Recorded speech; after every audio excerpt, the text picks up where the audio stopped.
Mga ginang hayaan ninyo akong magsimula sa isang prangkang usapan, isang uri ng pag-uusap na madalas nating iwasan, lalo na sa ating mga kababaihang kaedad natin. Ito ay tungkol sa isang tahimik na senyales mula sa inyong katawan na mas mahalaga kaysa sa inaakala ng marami. Paano kung sabihin ko sa inyo na para sa mga kababaihang lampas, 60 anyos, ang isa sa mga pinakaunang babala ng malubhang problema sa kalusugan ay hindi dumarating bilang isang biglaang pangyayari, kundi bilang isang dahan-dahang panghihina. Hindi ito pananakot. Ito ay isang mahalagang katotohanan na ilang ulit ko nang nakita sa aking karera. Kapag nagsimulang humina ang daloy ng dugo, bihira itong tungkol lamang sa pakiramdam na medyo pagod. Ito ang check engine light ng inyong katawan, isang mahalagang paunang babala na nahihirapan na ang inyong sirkulasyon at ang inyong mga ugat ay maaring unti-unting nawawalan ng pagiging nababanat. Ito ay maaring humantong sa pagkawala ng enerhiya, patuloy na brain fog, o pagiging makalimutin at pagbaba ng inyong kumpiyansa. Para sa milyon-milyon sa atin, nagsisimula ito sa isang bagay na kasing simple ng pakiramdam na ang masiglang babae na dati kayo ay unti-unting naglalaho. Ngunit narito ang tunay na magandang balita. Ako po si Dr. Mila De La Paz, isang manggagamot na dalubhasa sa kalusugan at pagtanda ng mga kababaihan. Sa loob ng mahigit 30 taon, nagkaroon ako ng pribilehiyong tulungan ang mga babaeng tulad ninyo na ibalik ang kanilang sigla, labanan ng ulap ng pagkapagod at bawiin ang malakas na pakiramdam ng sarili na akala nila'y tuluyan ng nawala. Ang ibabahagi ko sa inyo ay maaring ikagulat ninyo. Hindi ninyo kailangan ng komplikadong reseta upang muling mapadaloy ng malakas ang inyong enerhiya. Nakatago lamang sa inyong lokal na palengke o supermarket ay 3 simpleng uri ng mani na natural na makakatulong na maibalik ang sirkulasyon, palakasin ang inyong enerhiya at muling pag-alabin ang inyong panloob na kislap, minsan sa loob lamang ng ilang araw. Hindi ito mga kakaiba at mamahaling superfoods. Malamang ay nilagpasan ninyo na ang mga ito ng daan-daang beses nang hindi nalalaman ang kapangyarihang taglay nila. Kaya samahan ninyo ako. Sa ilang sandali, ibubunyag ko ang lahat ng 3 makapangyarihang mani na ito. Ipaliwanag ko ang siyensya sa likod kung paano sila nagtutulungan upang buhayin muli ang inyong sigla at ipapakita ko sa inyo kung paano isasama ang mga ito sa inyong araw-araw para sa mga resultang mararamdaman ninyo at mararamdaman ng mabilis. Bago tayo sumisid sa mga makapangyarihang pagkain na maaaring magpabalik ng inyong sirkulasyon at enerhiya pagkatapos ng edad 60, siguraduhing pindutin ang subscribe button at i-on ang notification bell. Sa ganoong paraan, hindi ninyo kailanman mapapalampas ang isa pang aralin sa kalusugan na ginawa para mismo sa mga kababaihan sa ating paglalakbay. At kung nakita ninyong kapaki-pakinabang ang impormasyong ito, ipaalam sa akin sa pamamagitan ng pag-type ng "Handa na ako" sa mga komento. Kung hindi, sabihin ninyo sa akin kung paano ko kayo masusuportahan. Ang inyong puna ay nakakatulong sa lahat. Sige, magsimula tayo sa unang makapangyarihang mani na dapat isaalang-alang ng bawat babaeng lampas, 60 lalo na kung napapansin ninyo ang brain fog o pagbaba ng enerhiya. Ang isang mani na ito ay hindi lamang sumusuporta sa inyong puso. Direkta nitong pinapalakas ang mismong molekula na responsable para sa malusog at masiglang daloy ng dugo kung saan ito mahalaga. Ito ay abot-kaya, madaling hanapin at ang siyensya sa likod nito ay mas matibay kaysa sa maraming suplemento sa merkado. Pag-usapan natin ang tungkol sa walnuts at kung bakit ito ang maaring maging unang hakbang ninyo tungo sa pagpapanumbalik ng enerhiya, kalinawan ng isip at pangmatagalang kumpiyansa. Walnuts ang pampalakas ng sirkulasyon. Hayaan ninyong ikwento ko ang isang bagay na paulit-ulit kong nakikita sa aking klinika. Dumarating ang mga kababaihan na ramdamang pagod pagkadismaya at pakiramdam na tila hindi sila napapansin. Pakiramdam nila ay hindi na sila ang dating mga ina, mga kasama sa buhay, o maging ang dating sila. At ang kwento ay halos palaging nagsisimula sa parehong paraan dahil sa mahinang sirkulasyon. Bihira nilang sabihin ito ng malakas sa simula. Magsasabi sila tungkol sa pagkapagod o marahil sa pagiging makalimutin. Ngunit kapag marahan kong tinanong kung pakiramdam ba nila ay nawala ang kanilang kislap o sigla, mayroong isang paghinto. Titingin sila sa ibaba at pagkatapos ay tatango. Doon ko nalalaman na kailangan naming pag-usapan ang daloy ng dugo at dito pumapasok ang walnuts. Ang walnuts ay higit pa sa isang simpleng merienda. Ito ay isa sa pinakamayamang natural na mapagkukunan ng L-arginine, isang amino acid na kailangan ng inyong katawan upang lumikha ng nitric oxide. Isipin ninyo ang nitric oxide bilang milagrosong molekula ng inyong katawan para sa daloy ng dugo. Nagpapadala ito ng senyales sa inyong mga daloyan ng dugo. Sinasabihan silang mag-relax at bumuka na nagpapahintulot sa malusog na sirkulasyon na nagdadala ng oxygen sa inyong utak, nagbibigay ng malusog na kislap sa inyong balat at naghahatid ng enerhiya sa inyong mga selula. Kung walang sapat nito, walang gumagana ng maayos. Ngunit kapag mayroon nito lahat, ay maaaring magbago. Bukod pa riyan ang omega-3 fatty acids sa walnuts ay tumutulong na pakalmahin ang pamamaga sa inyong mga ugat, lalo na ang napakaliliit sa paligid ng inyong puso at utak. Ang maliliit na daluyang ito ang kadalasang unang tumitigas. Iyon ang dahilan kung bakit ang mga problema tulad ng brain fog ay madalas na unang pulang bandila para sa mas malalaking issue. Ngunit tinutulungan ng walnuts na labanan ang tahimik na pamamaga na iyon ng dahan-dahan natural at walang masamang epekto. Madalas kong sabihin sa aking mga pasyente na kumain ng 7 buong walnuts sa isang araw. Hindi masyadong maraming, hindi masyadong kaunti, sapat lamang upang gisingin ang natural na makina ng inyong katawan. At pakiusap, huwag ninyo itong iprito o takpan ng asukal. Panatilihin itong hilaw o bahagyang tostado. Isipin ninyo ito bilang panggatong. Tunay na panggatong para sa mga tunay na kababaihan na nagnanais ng tunay na mga resulta. Ngayon makapangyarihan ng walnuts. Ngunit paano kung sabihin ko sa inyo na may isa pang mani na napatunayang nagpapabuti ng daloy ng dugo sa loob lamang ng 3 linggo, lahat ng walang tableta o reseta? Pag-usapan natin yan sa susunod. Kung nandito pa rin kayo at nakakaugnay sa mensaheng ito, i-type ang mga salitang "handa na ako" sa mga komento para ipaalam sa akin na kasama ko kayo sa paglalakbay na ito. Sige, magpatuloy tayo. Oras na para alamin ang pangalawang makapangyarihang mani na maaaring makatulong na maibalik ang inyong enerhiya at kumpiyansa. Pistachios ang nut para sa panloob na sigla. Naaalala ko ang isa sa aking mas matandang pasyente. Tawagin natin siyang Aling Carmen.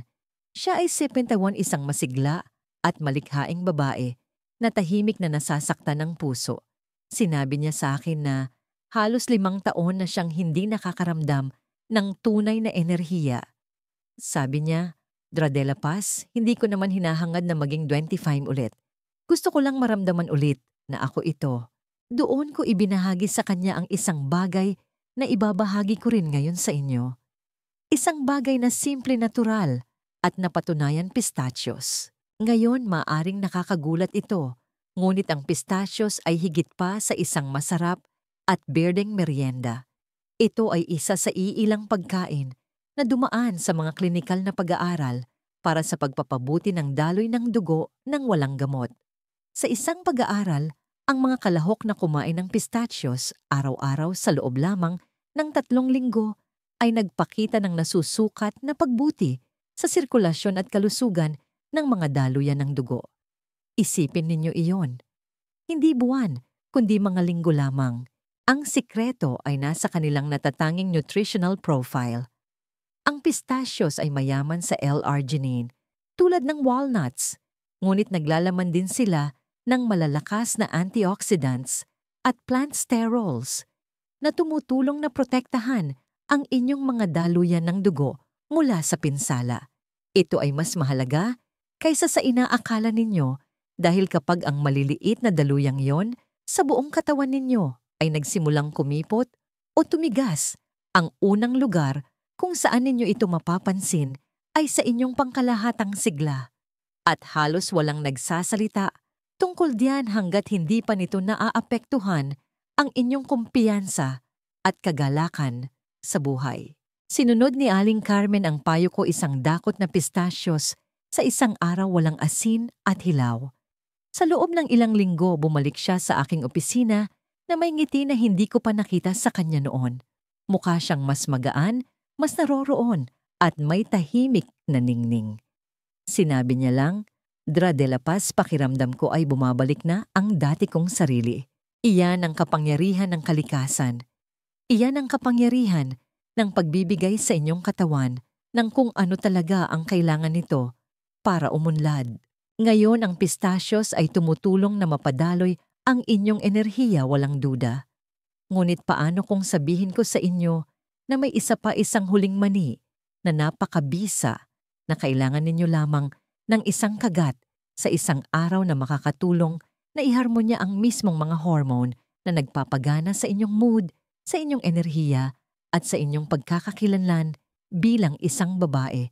Manatili kayo sa akin dahil ang susunod ay maaaring ang pinakaikagugulat ninyo. Brazil nuts ang nut para sa balanseng hormones. Hindi ko malilimutan ang isang kaibig-ibig na babae na nagngangalang Aling Sonia na pumasok sa aking opisina. Ilang taon na ang nakalipas. Siya ay 68, retirado at mukhang malusog sa labas, ngunit may malinaw na kulang. Sinabi niya sa akin na wala siyang gana. Walang kislap, walang enerhiya. Hindi siya makatulog ng maayos, pabago-bago ang kanyang mood at parang kulay abo lang ang buhay. Ang kanyang mga pagsusuri sa dugo ay nagpakita ng kung ano ang aking pinaghihinalaan, na ang kanyang thyroid function ay may kahinaan. Alam ko kung saan mismo kami kailangang magsimula. Brazil nuts. 1 o 2 piraso lamang sa isang araw. Ang mayaman at malinamnam na mga mani na ito ay isa sa pinakamakapangyarihang pinagkukunan ng selenium sa kalikasan, isang trace mineral na may malaking papel sa produksyon ng thyroid hormone na siyang pangunahing kumokontrol sa inyong metabolismo at enerhiya. Ang hindi na pagtatanto ng maraming kababaihan ay kahit na ang isang bahagyang kakulangan sa selenium, isang bagay na napakakaraniwan sa mga tumatandang kababaihan, ay maaring tahimik na sirain ang balanse ng inyong hormone. Para kang sinusubukang patakbuhin ng isang orkestra na walang konduktor, walang magiging sabay-sabay. Ngunit isang pirasong Brazil nut lamang ay maaring magbigay ng higit sa 100% ng inyong pang-araw-araw na inirerekomendang dosis ng selenium. Kapag kinain ng tuloy-tuloy, dahan-dahan nitong itinutulak ang inyong katawan pabalik sa balanse. Nakita ko ang mga kababaihan na nag-ulat ng mas magandang mood, mas mahusay na focus, mas kaunting paglalagas ng buhok at pagbabalik ng natural at tahimik na kumpiyansa na dumarating lamang kapag ang inyong mga hormone ay gumagana kasama ninyo, hindi laban sa inyo. Nagsimula si Aling Sonia sa maliit, isang mani lang sa isang araw na may 1 basong tubig sa umaga. Sa loob ng 1 buwan, sinabi niya sa akin, pakiramdam ko ay sa wakas ay bumukas na muli ang mga ilaw. At kapag sinabi iyan ng isang babaeng lampas, siksik nakikinig ako. Ngayon, bawat isa sa 3 mani na ito ay nag-aalok ng isang bagay na makapangyarihan sa sarili nitong paraan. Ngunit ano ang mangyayari kapag pinagsama-sama ninyo sila, kapag kinain ninyo sila ng magkakasama na may tamang ritmo at layunin? Ang sagot ay isang bagay na nasaksihan ko sa aking klinika at maaring ito na ang pinakamalapit na bagay sa isang natural na reset button para sa mga kababaihang lampas 60. Pag-usapan natin kung paano ito pagsasama-samahin sa matalinong paraan. Kung nanonood pa rin kayo at nakikita ninyong mahalaga ang impormasyong ito, mag-comment ng tuloy lang sa ibaba para lang malaman kung kasama ko pa rin kayo. Ngayon magpatuloy tayo sa ika-4 na punto. Ito ay maaaring magbago ng inyong pag-iisip tungkol sa pagsasama-sama ng mga makapangyarihang pagkaing ito. Bakit mas epektibo ang 3 mani na ito kapag magkakasama ngayon? Gusto kong ibahagi ang isang bagay na halos hindi naririnig ng karamihan sa mga kababaihan, hindi mula sa kanilang mga doktor, hindi mula sa kanilang mga kaibigan, at kahit na mula sa mga tinatawag na eksperto online. Hindi lamang ito tungkol sa kung ano ang kinakain ninyo, kundi kung paano ninyo ito kinakain at kung ano ang isinasabay ninyo rito. At pagdating sa walnuts, pistachios at Brazil, nuts ang kanilang kapangyarihan ay hindi lang nagsasama. Ito ay nagmumultiply. Bawat isa sa mga mani na ito ay tumutugon sa iba't ibang piraso ng palaisipan. Ang walnuts ay sumusuporta sa inyong pangkalahatang daloy ng dugo sa pamamagitan ng pagpapalakas ng nitric oxide. Ang pistachios ay tumutulong na palakasin at protektahan ang mismong mga daluyan ng dugo, ang mga energy highway ng inyong katawan. Ang Brazil nuts ay mas malalim pa sinusuportahan ang pinakapundasyon ng inyong sigla. Bilang babae, ang balanse ng inyong hormone, ang inyong enerhiya, ang inyong panloob na kislap. Sa kanilang sarili, kahanga-hanga na sila. Ngunit kapag pinagsama ninyo sila sa tamang balanse, isang kamanghamanghang bagay ang nangyayari. Isipin ninyo na parang nag-aalaga kayo ng hardin. Hindi ninyo lang dinidiligan ang mga halaman at tapos na. Pinapayaman ninyo ang lupa, nagbibigay kayo ng tamang sikat ng araw, at sinisiguro ninyong ang bawat elemento ay gumagana ng magkakasuwato. Iyan ang ginagawa ng kombinasyong ito para sa inyong katawan. Hindi ito tungkol sa mga pansamantalang solusyon. Ito ay tungkol sa pagtulong sa inyong buong sistema na tumakbo ng mas maayos, mas malakas, at may higit na kumpiyansa. Nagkaroon ako ng mga pasyente na sinubukan ng bawat mani, nang hiwalay at nakaramdam ng bahagyang pagbuti. Ngunit nang pinagsama nila ang lahat ng 3, bumalik sila na may ibang kwento. Mas maraming enerhiya sa umaga, mas malinaw na pag-iisip, at mas magandang mood minsan sa unang pagkakataon sa loob ng maraming taon. Ito ay isang pagbabago na mararamdaman ninyo at ang pakiramdam na iyon ay maaaring magbago ng lahat. Ngunit may isang kritikal na pagkakamali na nakikita kong ginagawa ng napakaraming kababaihan sa mga mani. Iniisip nilang may ginagawa silang mabuti para sa kanilang kalusugan, ngunit sa katotohanan, unti-unti nilang binabawi ang lahat ng benepisyo nang hindi man lang namamalayan.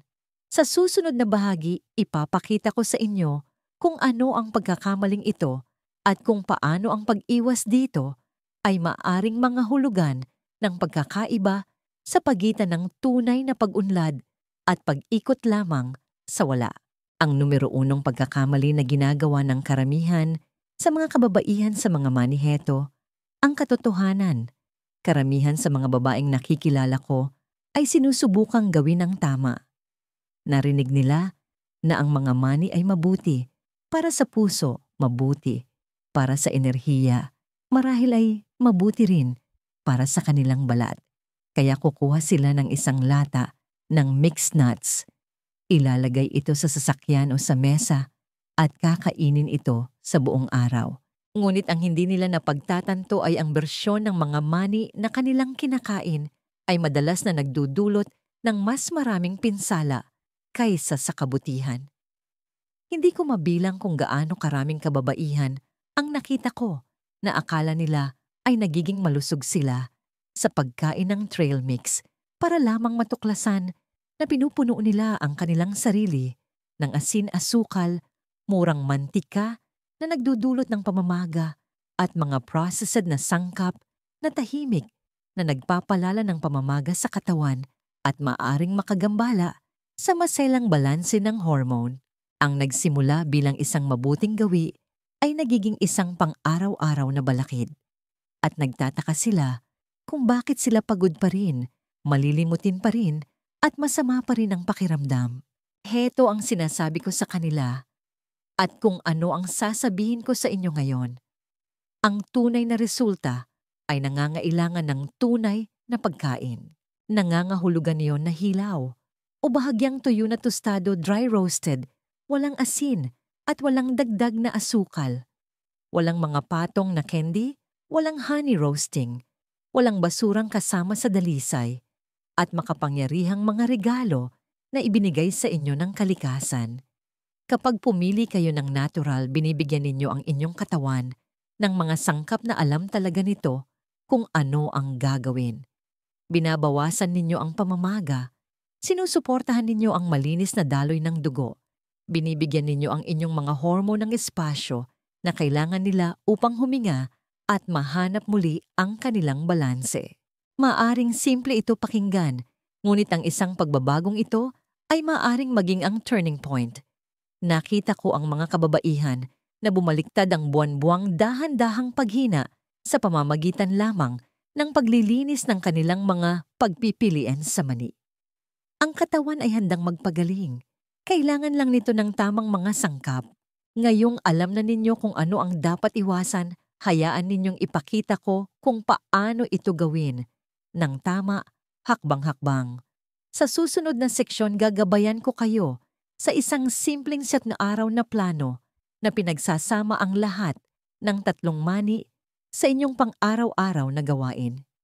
Ito ay madali, napapanatili, at maaring makatulong sa inyong makaramdam ng tunay na pagbabago sa loob lamang ng 1 linggo. Tingnan natin ang inyong 7 araw na Vitality Reset Plan. Ngayong alam na ninyo kung ano ang magagawa ng 3 mani na ito, ang tanong ay, paano ninyo gagamitin ang mga ito sa paraang talagang gumagana? Dahil tulad ng anumang bagay sa buhay, ang pagiging pare-pareho ang susi. Hindi ninyo kailangang baguhin ang inyong buong dieta o gumawa ng mga malalaki at hindi napapanatiling pagbabago ng biglaan. Ang kailangan ninyo ay isang maliit at tuloy-tuloy na pagbabago sa tamang direksyon. At iyan mismo ang idinisenyo para sa inyo ng 7 araw na Vitality Reset na ito. Ginamit ko ang eksaktong planong ito sa marami sa aking mga mas matatandang pasyente, lalo na sa mga nararamdaman na bumabagal na ang kanilang katawan at nawawala na ang kanilang kumpiyansa. At ang nalaman namin ay ito kapag binigyan ninyo ang inyong katawan ng tamang suporta, ilang tiyak na pagkain lamang sa tamang oras, mabilis itong tumutugon. Tumataas ang enerhiya. Nagsisimulang humawi ang ulap sa isipan. Bumabalik ang kislap. Heto kung paano ito gumagana. Simple lang. Umaga simula ng inyong araw sa isang dakot ng hilaw na walnuts. Mga 7 buong walnuts ang perpektong dami.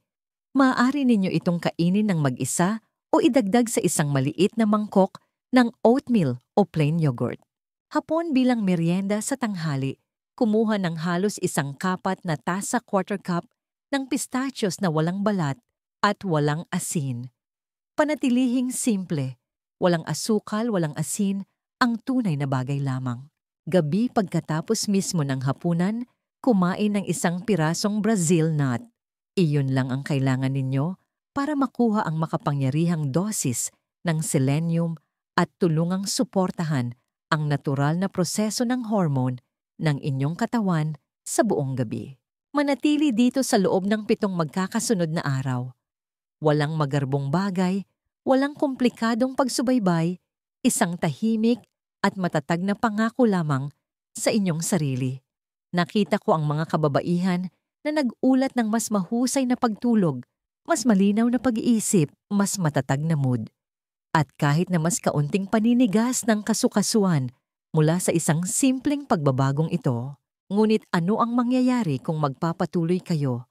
Ano ang maaaring magbago sa loob ng 30 araw kung mananatili kayo sa landas? Pananatilihing malinis ang inyong mga gawi at bibigyan ng panggatong ang inyong katawan sa paraang nilayo ng kalikasan. Sa susunod na bahagi, gagabayan ko kayo sa kung ano ang maaari ninyong asahan sa pangmatagalan at ang mas malalim na mga pagbabago na nagsisimula kapag sa wakas ay nagsimula na kayong makipagtulungan sa inyong katawan. Hindi laban dito. Magpatuloy tayo. Ano ang aasahan pagkatapos ng 30 araw? Kung sinubukan na ninyo ang isang bagay na bago para sa inyong kalusugan, alam ninyo na mahalaga ang mga unang ilang araw, ngunit ang nangyayari sa paglipas ng panahon ang nagpapakita ng katotohanan. Iyon ang dahilan kung bakit palagi kong hinihikayat ang aking mga pasyente na mag-isip sa mga linggo, hindi lamang sa mga araw. Dahil habang ang 7 araw na reset ay maaaring magpasigla ng inyong enerhiya, pagkatapos ng 30 araw ng pagiging pare-pareho, talaga ninyong mararamdaman ang pagbabago mula sa loob palabas. Sa pagtatapos ng unang buwan, maraming kababaihan ang nag-uulat ng isang bagay na hindi nila naramdaman sa loob ng maraming taon, isang pakiramdam ng kontrol. Ang mga umaga ay madalas na nagsisimula na may mas maraming enerhiya. Nagiging malinaw ang inyong pag-iisip, nagsisimulang bumalik ang inyong motibasyon at nagsisimulang marakamdaman ng inyong katawan na gumagana itong kasama ninyo muli, hindi laban sa inyo. Para sa ilan, ito ay ang makita ang isang mas maliwanag at mas malusog na kislap sa kanilang balat. Para sa iba, ito ay simpleng paggising nang walang mabigat na pasanin ng pagkapagod o pagkadismaya. Ngunit halos palaging mayroong isang panibagong pakiramdam ng kumpiyansa, isang tahimik at matatag na lakas na nagsasabing, "Nandito pa rin ako." At hindi lamang ito tungkol sa antas ng inyong enerhiya. Iyon ang madalas na unang napapansin ng mga tao, ngunit ang tunay na mahalaga ay kung paano kayo gumagalaw sa inyong araw. Ang paraan ng inyong pakikipag-ugnayan sa inyong pamilya, ang paraan ng inyong pagpapakita para sa inyong mga hilig, ang paraan ng pagtingin ninyo sa inyong sarili, sa salamin at sa wakas, ay makilala ang masiglang babae na nakatingin pabalik sa inyo. Iyan ang pakiramdam ng tunay at pangmatagalang pagbabago. At nagsisimula ito sa isang bagay na kasing simple ng pagpili ng tamang pagkain sa tamang oras. Siyempre, ang pagkain ay isang bahagi lamang ng larawan. May mga mas malalim na layer, iba pang simple, ngunit makapangyarihang mga pagpipilian na madalas na hindi napapansin ng mga mas matatandang kababaihan. At sa huling bahagi ng talakayang ito, gusto kong magbahagi ng isang mensahe mula sa puso. Dahil ang paglalakbay na ito ay hindi lamang tungkol sa sirkulasyon mga hormone o enerhiya. Ito ay tungkol sa kung anong uri ng buhay ang gusto ninyong ipamuhay mula sa araw na ito. Kaya manatili kayo sa akin dahil ang huling mensaheng ito ay isa na naniniwala akong kailangang marinig ng bawat babaeng lampas 60. Isang huling salita mula kay Dr. De La Paz. Kung umabot kayo hanggang dito, nais kong direktang makipag-usap sa inyo bilang isang kapwa babae. Naglaan ako ng mahigit 3 dekada bilang isang manggagamot at nagkaroon ako ng pribilehiyong makatrabaho ang mga babaeng tulad ninyo. Mga babaeng nagpalaki ng mga pamilya, nagtayo ng mga karera at nag-alaga sa lahat ng nasa paligid nila. Mga babaeng nabuhay nagsakripisyo at nagbigay ng napakarami, ngunit biglang nararamdaman na may isang mahalagang bagay na nawawala. Hindi lamang sa kanilang tibay, kundi sa kanilang enerhiya, sa kanilang kumpiyansa, at sa kanilang espiritu. Ang natututunan ninyo ngayon ay hindi lamang tungkol sa pagkain ng mga mani. Ito ay tungkol sa pagbawi ng inyong kapangyarihan at pagkuha muli ng kontrol. Alam na ninyo ngayon kung paano mapapalakas ng walnuts ang nitric oxide para maibalik ang daloy ng dugo. Naiintindihan ninyo kung paano mapapabuti ng pistachios ang sigla at kalusugan ng mga daluyan ng dugo. Nakita ninyo kung paano makakatulong ang isang Brazil nut lamang sa isang araw upang iharmonya ang inyong mga hormone at enerhiya. At kapag pinagsama ninyo sila ng tuloy-tuloy, nagiging mas makapangyarihan sila kaysa sa anumang mabilisang tableta. Natutunan din ninyo ang karaniwang pagkakamali na humahad lang sa pag-unlad at kung gaano kadali itong itama. Mayroon kayong 7 araw na plano upang simulan ang pag-usad at isang 32 araw na bintana na maaaring humantong sa tunay at pangmatagalang pagbabago. Lahat ng ito bawat hakbang ay abot kamay ninyo. Walang gimik, walang mahika matalino at tapat na aksyon lamang.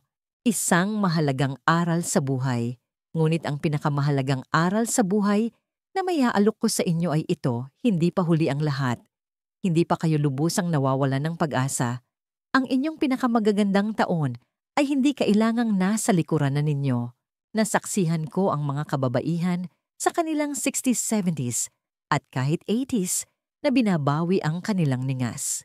Hindi dahil sa isang milagrosong lunas, kundi dahil gumawa sila ng isang may kamalayang desisyon na simulang muling ipakita ang pag-aalaga para sa kanilang sarili. Kaya't pakiusap kunin ninyo ang natutunan ninyo rito at isagawa ito. Gawin itong simple, gawin itong tuloy-tuloy, at higit sa lahat maniwala kayo na marami pa kayong buhay na dapat ipamuhay ng may lakas, may kalinawan at may layunin. Karapat-dapat kayo diyan at narito ako upang sabihin sa inyo na ito ay ganap na posible simula ngayon.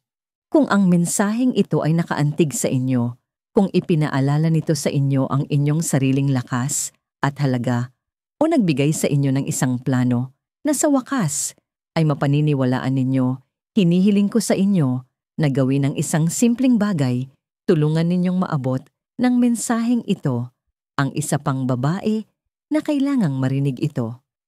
Ibahagi ito sa isang kaibigan, isang kapatid na babae o sa isang taong mahalaga sa inyo. At kung mayroon kayong sandali mangyaring mag-iwan ng komento sa ibaba, ipaalam ninyo sa akin kung anong bahagi nito ang tumatak sa inyo o magtanong ng isang bagay na nais ninyong talakayin ko sa hinaharap. Binabasa ko po ang inyong mga komento at ang inyong boses ay tunay na mahalaga sa komunidad na ito. At siguraduhing mag-subscribe para hindi ninyo mapalampas ang ating susunod na usapan. Salamat sa inyong pagdalo. Salamat sa pagpapakita para sa inyong sarili. At tandaan ang susunod na kabanata ng inyong buhay ay isinusulat pa. Gawin natin itong isang maningning na kabanata